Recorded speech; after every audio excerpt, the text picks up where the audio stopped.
Hello বন্ধুরা, আসসালামু আলাইকুম। অবশেষে মুক্তি পাচ্ছে ইয়াশ রোহান এবং তটিনী অভিনীত বহুল আলোচিত নাটক অগ্নিশিখা। নাটকটি দেখবেন আগামীকাল 3 এপ্রিল দুপুর 12টায় সিনেমাওয়ালা ইউটিউব চ্যানেলে। অগ্নিশিখা শিরোনামের নাটকটির গল্প রচনা এবং পরিচালনা করেছেন KM সোহাগ রানা। নাটকটি খুব সুন্দর একটি রোমান্টিক গল্পে নির্মাণ করা হয়েছে, আশা করি আপনাদের অনেক ভালো লাগবে। অগ্নিশিখা শিরোনামের নাটকে ইয়াশ তটিনী ছাড়া আরও অভিনয় করেছেন মাসুম বাশার, মিলি বাশার, শিল্পী সরকার, অপু সহ আর অনেকে। তো প্রিয় দর্শক বন্ধুরা, নাটকটি দেখতে ভিজিট করুন আগামীকাল 3 এপ্রিল দুপুর 12টায় সিনেমাওয়ালা ইউটিউব চ্যানেলে। আর এই সিনেমাওয়ালা ইউটিউব চ্যানেলের লিঙ্ক আমাদের ভিডিওর ডিসক্রিপশন বক্সে পেয়ে যাবেন।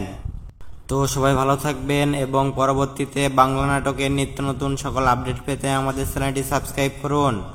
আর যারা সাবস্ক্রাইব করেছেন তাদেরকে অসংখ্য ধন্যবাদ।